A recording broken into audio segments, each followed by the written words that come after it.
ஆண்டவரே, ஒரு வார்த்தை சொல்லும், என் வாழ்வு நலமடையும்.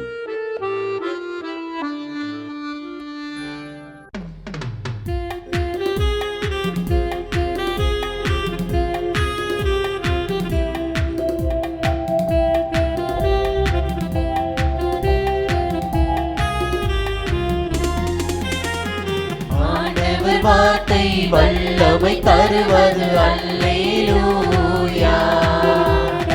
ஆண்டவர் வார்த்தை வாழ்வு தருவது அல்லேலூயா.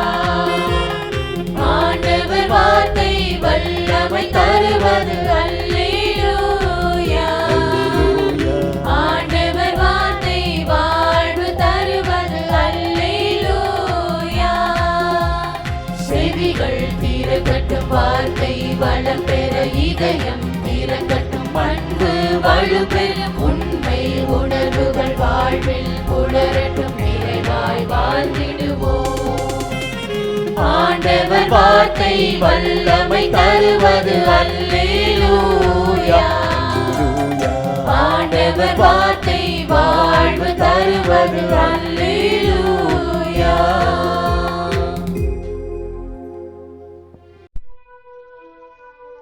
திருப்பாடல் 24. மண்ணுலகும் அதில் நிறைந்துள்ள அனைத்தும் ஆண்டவருடையவை. நில உலகும் அதில் வாழ்வனவும் அவருக்கே சொந்தம். ஏனெனில் அவரே கடல்கள் மீது அதற்கு அடித்தளமிட்டார், ஆறுகள் மீது அதை நிலைநாட்டினவரும் அவரே. ஆண்டவரது மலையில் ஏற தகுதியுள்ளவர் யார்? அவரது திருத்தலத்தில் நிற்கக்கூடியவர் யார்? கரைபடாத கைகளும் மாசற்ற மனமும் உடையவர், பொய் தெய்வங்களை நோக்கி தம் உள்ளத்தை உயர்த்தாதவர், வஞ்சக நெஞ்சோடு ஆணையிட்டு கூறாதவர். இவரே ஆண்டவரிடம் ஆசி பெறுவார். தம் மீட்பராம் கடவுளிடமிருந்து நேர்மையாளர் என தீர்ப்பு பெறுவார். அவரை நாடுவோரின் தலைமுறையினர் இவர்களே. யாக்கோபின் கடவுளது முகத்தை தேடுவோர் இவர்களே. வாயில்களே, உங்கள் நிலைகளை உயர்த்துங்கள். தொன்மை மிகு கதவுகளே, உயர்ந்து நில்லுங்கள். மாட்சிமிகு மன்னர் உள்ளே நுழையட்டும். மாட்சிமிகு மன்னர் இவர் யாரோ? வலிமையும் ஆற்றலும் கொண்ட ஆண்டவர் இவர். இவரே போரில் வல்லவரான ஆண்டவர். வாயில்களே, உங்கள் நிலைகளை உயர்த்துங்கள். தொன்மை மிகு கதவுகளே, உயர்ந்து நில்லுங்கள். மாட்சிமிகு மன்னர் உள்ளே நுழையட்டும். மாட்சிமிகு மன்னர் இவர் யாரோ? படைகளின் ஆண்டவர் இவர். இவரே மாட்சிமிகு மன்னர். ஒருபோதும் கைவிடவே முடியாத ஒரு தெய்வீக வாக்குறுதிக்கும் கிட்டத்தட்ட 40 வருஷமா எல்லாராலையும் மறக்கப்பட்ட ஒரு மனுஷனோட வழிக்கும் நடுவுல என்ன தொடர்பு இருக்க முடியும்னு என்னைக்காவது யோசிச்சு பார்த்திருக்கீங்களா? இன்னைக்கு நம்ம 2 முக்கியமான பழங்கால பதிவுகளை பார்க்க போறோம். அதுல ஒரு மிகப்பெரிய வாக்குறுதி எப்படி ஒரு தனிநபரோட வாழ்க்கையில ஒரு ஆச்சரியமான செயலா மாறுச்சுங்கிறத பத்தி ஆழமா தெரிஞ்சுக்கலாம். முதல்ல எசாயா தீர்க்கதரிசி சொன்ன இந்த வார்த்தைகளை கொஞ்சம் கவனிங்க. ஒரு தாய் தன்னோட குழந்தைய மறக்கிறதுங்கிறது நடக்கவே முடியாத ஒரு விஷயம் இல்லையா? ஆனா ஒருவேளை அப்படி நடந்தா கூட நான் உன்னை மறக்கவே மாட்டேன்னு ஒரு வாக்குறுதி வருது. இது வெறும் அழகான வார்த்தைகள் இல்ல, இது கடவுளோட அசைக்க முடியாத ஒரு அர்ப்பணிப்பு. நம்மளோட இந்த முழு பார்வைக்கும் இதுதான் அடித்தளம். சரி, வாங்க முதல் பகுதிக்குள்ள போகலாம். கடவுளின் மாறாத வாக்குறுதி. மக்கள் ரொம்பவே நம்பிக்கை இழந்து விரக்தியில இருந்த ஒரு காலகட்டத்துல தான் தீர்க்கதரிசி எசாயா இந்த நம்பிக்கையான செய்தியை கொண்டு வர்றார். எசாயா சொல்ற இந்த செய்தி வெறும் வார்த்தைகள் கிடையாது, இது ஒரு உடன்படிக்கை. உடன்படிக்கைனா என்ன? அதை ஒரு புனிதமான, மீறவே முடியாத ஒப்பந்தம் மாதிரி நினைச்சுக்கோங்க. கடவுளுக்கும் அவரோட மக்களுக்கும் இடையே செய்யப்பட்ட ஒரு சத்தியம். அதனாலதான் இந்த வாக்குறுதிக்கு அவ்வளவு சக்தி இருக்கு. இந்த வாக்குறுதிகள்ல என்னெல்லாம் இருக்குன்னு கொஞ்சம் பாருங்களேன்.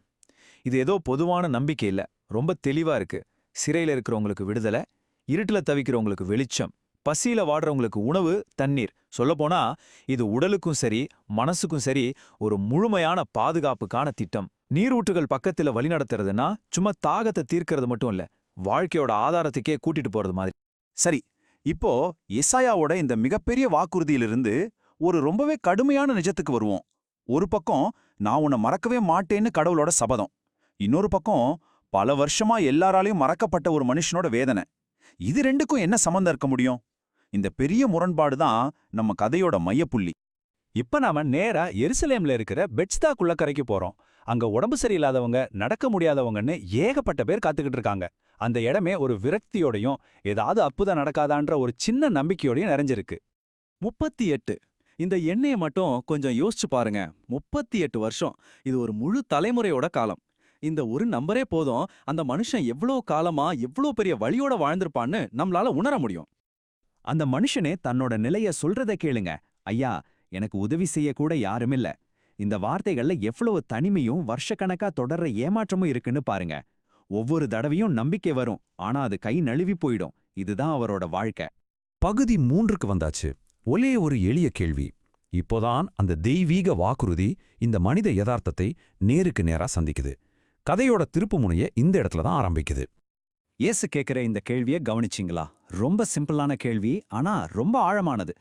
அவர் அந்த மனுஷனோட நோய பத்தியோ அவரோட கடந்த காலத்தை பத்தியோ எதுவும் கேட்கல. நேரடியா இத்தனை வருஷ காத்திருப்புக்கு பிறகும் மாற்றத்துக்கான ஆசை உனக்குள்ள இன்னும் இருக்கான்னு கேட்கிறாரு. அடுத்து வர்ற இந்த 3 கட்டளைகளை பாருங்க. இது வெறும் அறிவுரை கிடையாது, இது ஒரு நேரடியான செயல். எழுந்து, அதாவது உன்னோட செயலற்ற நிலையிலிருந்து வெளியே வா. படுக்கையை எடுத்துக்கொள். இத்தனை வருஷம் உன்னோட பலவீனமா இருந்த அடையாளத்தையே நீ தூக்கிட்டு போ. நட. ஒரு புது வாழ்க்கையை நோக்கி முதல் அடிய வை. பாருங்க, குணமாகிறதுங்கிறது இங்க படிப்படியா நடக்கல, உடனடியா முழுமையா நடக்குது. ஆனா இந்த அற்புதத்துல ஒரு பெரிய சிக்கல் இருக்கு. என்னன்னா, இது எல்லாமே யூதர்களோட புனிதமான ஓய்வு நாள்ல நடக்குது. ஒரு கருணையான செயல் இப்ப ஒரு பெரிய சர்ச்சையோட மையமா மாறப்போகுது. கதையோட அடுத்த பகுதி ரொம்ப கடுமையான மதச்சட்டத்துக்கும் ஒரு ஆழமான இரக்கத்துக்கும் நடக்கிற ஒரு நேரடி மோதல்னு சொல்லலாம். எதுக்கு முக்கியத்துவம் கொடுக்கணும்? சட்டத்துக்கா இல்ல மனித நேயத்துக்கா? இங்க 2 உலகங்கள் ஒன்னோட ஒன்னு மோதுது. ஒரு பக்கம் 38 வருஷம் கழிச்சு குணமாகி நிக்கிற அந்த மனுஷன், அவனுக்கு நடந்தது ஒரு அற்புதம், அதுதான் அவனுக்கு நியாயம். இன்னொரு பக்கம் யூத தலைவர்கள், அவங்களுக்கு முக்கியம் சட்டம், ஓய்வு நாள்ல படுக்கைய தூக்கக்கூடாதுங்கிற சட்டம் மீறப்பட்டுடுச்சு. இதுக்கப்புறம் என்னாச்சுன்னு பாருங்க. தலைவர்களோட கவனம் 38 வருஷமா கஷ்டப்பட்ட ஒருத்தர் நல்லாயிட்டாரே அதுல இல்ல, பதிலா யார் அந்த சட்டத்தை மீற சொன்னதுங்கிறதுல தான் இருக்கு. குணமான மனுஷனை விட மீறப்பட்ட ஒரு விதிதான் அவங்களுக்கு பெருசா தெரியுது. ஆனா கதை இதோட முடியல. குணமடைதல்னா வெறும் உடம்பு சரியாகிறது மட்டும்தானா, இல்ல அதுக்கு வேற ஏதாவது ஆழமான அர்த்தம் இருக்கா?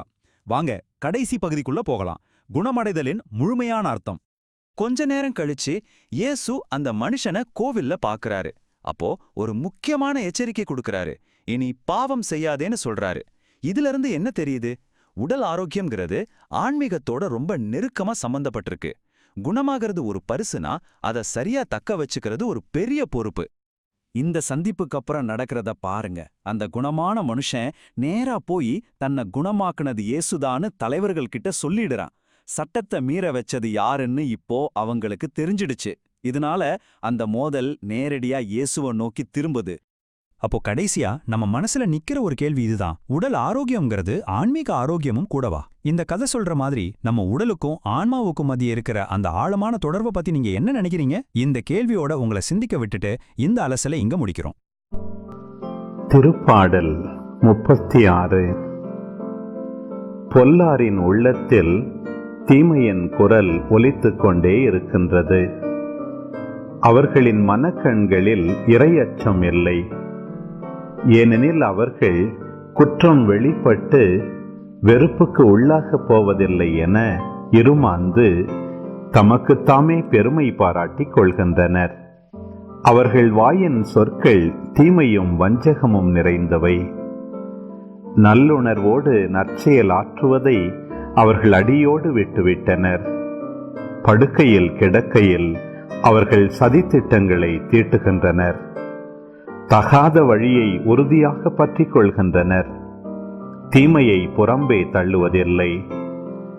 ஆண்டவரே, வானளவு உயர்ந்துள்ளது உமது பேரன்பு, முகில்களை தொடுகின்றது உமது வாக்கு பிறழாமை. ஆண்டவரே, உமது நீதி இறைவனின் மலைகள் போல் உயர்ந்தது. உம் தீர்ப்புகள் கடல் போல் ஆழமானவை. மனிதரையும் விலங்கையும் காப்பவர் நீரே. கடவுளே, உமது பேரன்பு எத்துணை அருமையானது. மானிடர் உம் இறக்கைகளின் நிழலில் புகலிடம் பெறுகின்றனர். உமது இல்லத்தின் செழுமையால் அவர்கள் நிறைவு பெறுகின்றனர். உமது பேரின்ப நீரோடையில் அவர்கள் தாகத்தை தணிக்கின்றனர். ஏனெனில் வாழ்வு தரும் ஊற்று உம்மிடமே உள்ளது. உமது ஒளியால் யாமும் ஒளி பெறுகின்றோம். உம்மை அறிந்தோர்க்கு உமது பேரன்பையும் நேரிய உள்ளத்தோர்க்கு உமது நீதியையும் தொடர்ந்து வழங்கியருளும். செருக்குற்றோரின் கால் என்னை நசுக்க விடாதேயும், பொல்லாரின் கை என்னை பிடிக்க விடாதேயும். தீங்கிழைப்போர் அதோ அங்கே குப்புற வீழ்ந்து கிடக்கின்றனர். அவர்கள் நசுக்கப்பட்டனர், அவர்களால் எழவே இயலாது. வாங்க இன்னைக்கு நாம ஒரு செம்ம இன்ட்ரெஸ்டிங்கான விஷயத்தை பத்தி பார்ப்போம். ஒரே ஒரு சின்ன சம்பவம், ஆனா அதோட தாக்கம் சட்டம், இறையியல், ஏன் பழைய வரலாறு வரைக்கும் போகுது. எப்படின்னு பார்க்கலாமா? வாங்க. 38. இந்த நம்பரை பாருங்க. சும்மா யோசிச்சு பாருங்களேன். 38 வருஷம் ஒரு விஷயத்துக்காக காத்துக்கிட்டு இருந்தா எப்படி இருக்கும்? ஒரு நாள் 2 நாள் இல்ல, கிட்டத்தட்ட ஒரு மனுஷனோட பாதி வாழ்க்கை. நம்ம கதையோட ஆணிவேரே இந்த காத்திருப்பு தான். இந்த கேள்விதான், இந்த ஒரே கேள்விதான் மொத்த கதையையும் ஆரம்பிச்சு வைக்குது. பார்க்க ரொம்ப சிம்பிளா இருக்கு இல்லையா? ஆனா இதுக்குள்ள எவ்வளவு பெரிய அர்த்தம் இருக்கு தெரியுமா?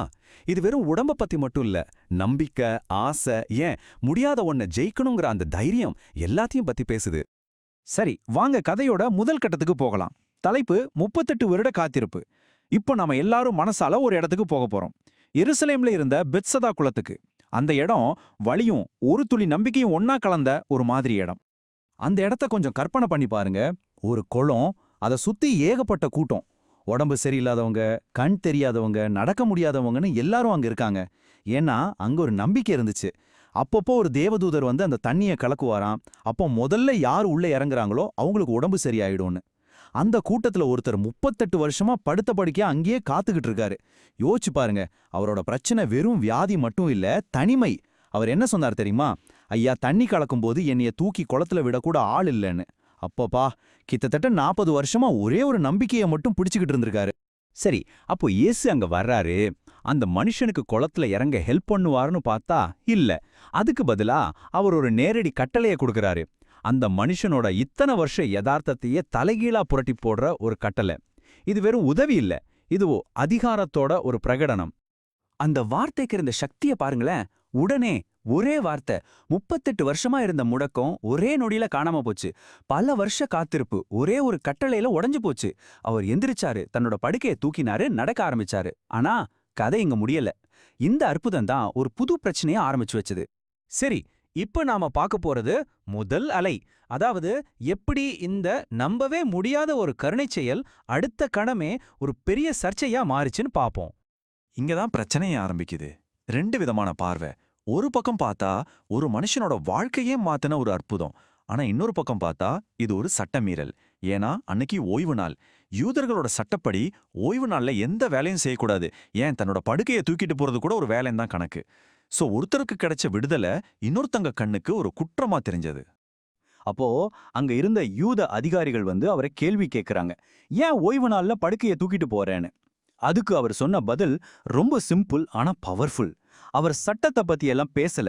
அவர் சொன்னது ஒன்னே ஒண்ணுதான், யாரு என்னை நடக்க வச்சாரோ அவர் தான் என் படுக்கையை தூக்கிட்டு போக சொன்னாரு.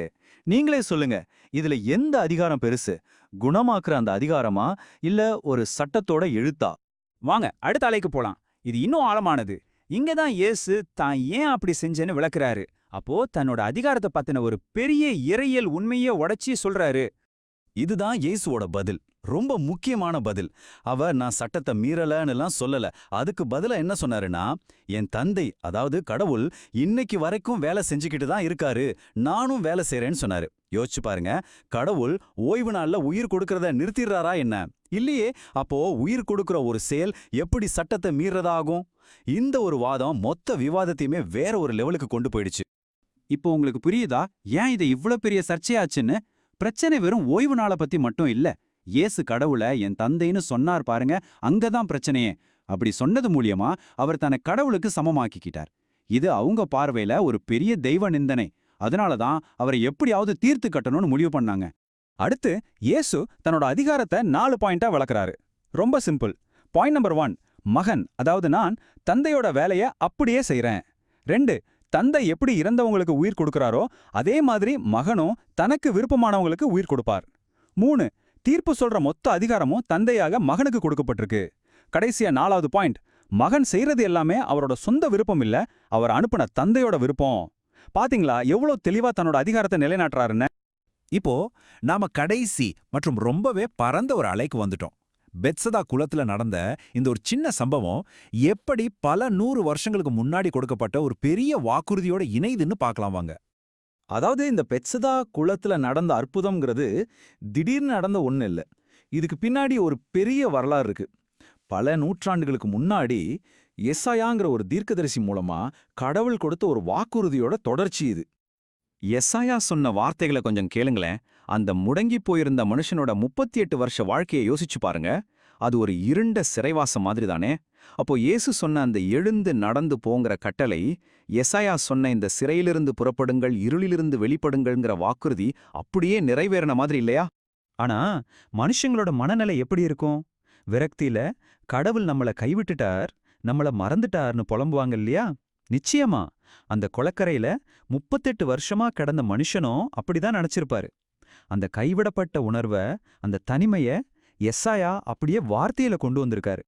ஆனா இந்த விரக்திக்கு கடவுள் கொடுக்கிற பதில பாருங்க. அப்பாப்பா, ஒரு தாய் தன்னோட குழந்தைய மறப்பாளா? ஒருவேளை அவளே மறந்தாலும் நான் உன்னை மறக்கவே மாட்டேன்னு சொல்றாரு. ஒரு தாயோட அன்பை விடவும் ஆழமான, மறக்கவே முடியாத ஒரு அன்பு.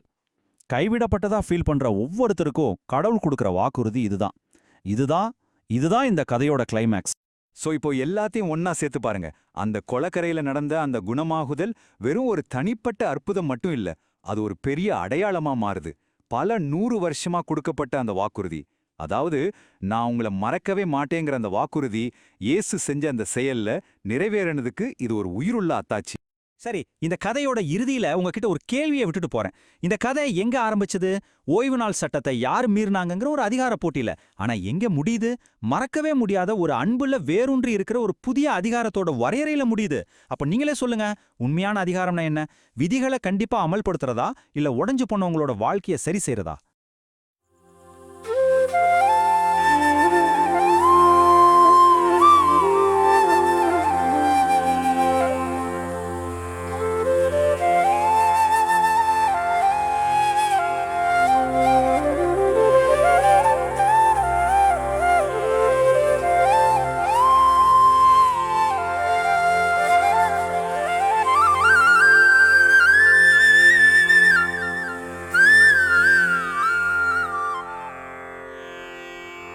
தந்தை, மகன், தூய ஆவியின் பெயராலே ஆமென். வானகத் தந்தையே இறைவா, உம்மை போற்றுகிறோம். இயேசுவே ஆண்டவரே, உம்மை போற்றுகிறோம். தூய ஆவியானவரே, உம்மை போற்றுகிறோம். மூவொரு இறைவா, உம்மை போற்றுகிறோம். அருள் நிறை மரியே, எங்கள் ஆண்டவரின் தாயே, உம்மை போற்றுகிறோம். எங்கள் வானக தந்தையே இறைவா, கடந்த இரவு முழுவதும் எங்களை காத்து கண்ணயரச் செய்த உமது அருள் அன்புக்காக நன்றி கூறுகிறோம். நீர் தந்த இந்த புதிய நாளுக்காக நன்றியோடு உம்மை போற்றுகிறோம். எங்கள் வாழ்வில் ஒரு நாளை கூட்டித் தந்தமைக்காக உமக்கு நன்றி கூறுகிறோம். எங்கள் இயேசுவே ஆண்டவரே, காலைதோறும் உமது அருளன்பால் இரக்கத்தால் எங்களை நிரப்புவதற்காக நன்றி கூறுகின்றோம். இந்த நாளில் நீர் எங்கள் மீட்பராகவும் ஆண்டவராகவும் நல்ல ஆயனாகவும் இருந்தருளுமாறு உம்மை வேண்டுகிறோம். இயேசுவே, இன்று எங்களோடு தங்கும். எங்களை எமது விருப்பப்படியன்று உமது திருவுளப்படியே வழிநடத்தும். எங்கள் தொழிலை, முயற்சிகளை, உழைப்பை, படிப்பை, வேலைகளை ஆசீர்வதியும். தூய ஆவியானவரே, எங்கள் வழித்துணையாளரே, இன்று முழுவதும் எங்கள் ஞானமாய், ஆற்றலாய், சக்தியாய் இருந்தருளும். தீமைகளை வெல்ல இந்நாளில் எங்களுக்கு மன உறுதியை தாரும். எங்களை சந்திப்பவருக்கு அமைதியை, அன்பை, ஆறுதலை கொடுக்கும்படியாக எங்கள் உள்ளங்களையும் இல்லங்களையும் உமது தெய்வீக அமைதியால், அன்பால் நிரப்பியருளும். மூவொரு இறைவா, இந்த நாளையும் எங்களையும் எங்கள் எண்ணங்களையும் செயல்பாடுகளையும் பயணங்களையும் ஆசீர்வதியும். நாங்கள் சந்திக்கும் மனிதர்கள், எங்கள் குடும்பத்தார், உற்றார் உறவினர், எங்கள் நண்பர்கள் மற்றும் எல்லோருக்கும் துணையாயிருந்தருளும். மேலும் உடல் நலம் குன்றியோர், துயருறுவோர், கைவிடப்பட்டோர், தனிமையில் வாடுவோர், எளியோர், படிக்கும் மாணாக்கர்கள், ஆசிரிய பெருமக்கள், அரசு அலுவலர்கள், நாட்டுத் தலைவர்கள், விவசாயிகள், கடலில் பணிபுரிவோர், பிற தொழில் செய்வோர், துறவிகள், பங்கு தந்தையர், எங்கள் மறைமாவட்ட ஆயர், ஏனைய ஆயர்கள், திருத்தந்தை ஆகிய அனைவரையும் இக்காலை பொழுதில் உம் திருப்பாதம் ஒப்படைக்கின்றோம். அனைவரையும் ஆசீர்வதித்து பாதுகாத்து வழிநடத்தியருளும். அம்மா மரியே, எங்கள் ஆண்டவரின் தாயே, உம் கருணை மிகு அருட்பார்வை எனும் அடைக்கல கோட்டைக்குள்ளே இன்று முழுவதும் எங்கள் ஒவ்வொருவரையும் அரவணைத்து எந்த சூழ்நிலையிலும் உம்மையும் உம் திருமகன் இயேசுவையும் விட்டு பிரியாதபடி எங்களை பாதுகாத்து வழிநடத்தி அருளும். எங்கள் நல்ல தந்தையே, கேட்டதெல்லாம் கிடைக்கும் என்ற தளராத உறுதியோடும் விசுவாசத்தோடும் எங்கள் அன்னையாம் மரியாளின் பரிந்துரையில் நம்பிக்கை வைத்து இந்த மன்றாட்டுக்களை எங்கள் ஆண்டவராகிய இயேசு கிறிஸ்து வழியாகவும் தூய ஆவியானவர் வழியாகவும் உம்மிடம் சமர்ப்பிக்கின்றோம். எங்கள் வானகத் தந்தையே, போற்றி போற்றி. எங்கள் ஆண்டவராகிய இயேசுவே, போற்றி போற்றி. தூய ஆவியானவரே, போற்றி போற்றி. மூவொரு இறைவா, போற்றி போற்றி என்று போற்றி மகிழும் எங்கள் இதயத்தை உமது தெய்வீக வல்லமையால் நிரப்பி இந்த நாள் முழுவதும் எங்களை பாதுகாத்து வழிநடத்தியருளும் எங்கள் நல்ல தந்தையே. ஆமென்.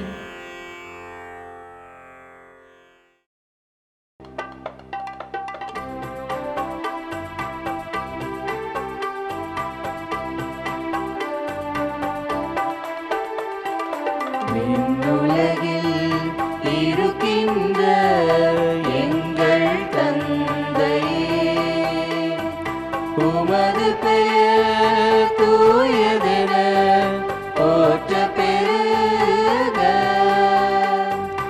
உமது ஆட்சி வருக. உமது திருவுளம் விண்ணுலகில் நிறைவேறுவது போல மண்ணுலகிலும் நிறைவேறுக. எங்கள் அன்றாட உணவை இன்று எங்களுக்கு தாரும். எங்களுக்கு எதிராக குற்றம் செய்வோரை நாங்கள் மன்னிப்பது போல எங்கள் குற்றங்களை மன்னியும். எங்களை சோதனைக்கு உட்படுத்தாதேயும், தீமையிலிருந்து எங்களை விடுவித்தருளும். எங்களை விடுவித்தருளும். அருள் நிறைந்த மரியே வாழ்க, ஆண்டவரும் உடனே பெண்களுள் பேறு பெற்றாய் நீயே. உன்னுடைய திருவயிற்றின் கனியுமான இயேசுவும் ஆசி அருள பெற்றவர்.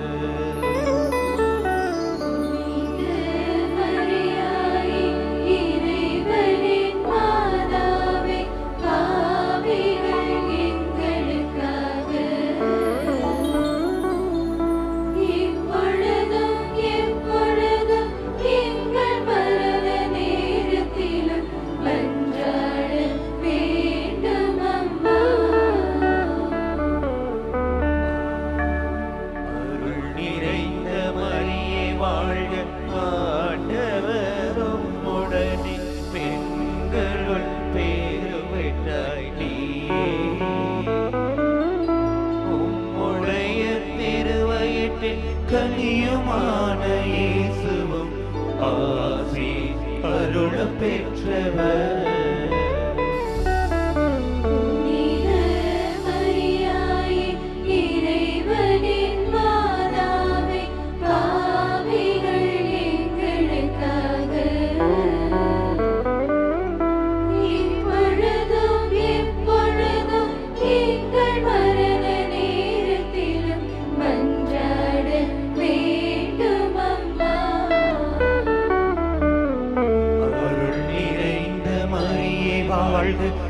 ஆண்டவரும் உடனே பெண்களுள் பேறு பெற்றாய் நீயே. உடைய திருவயிற்றில் கனியுமான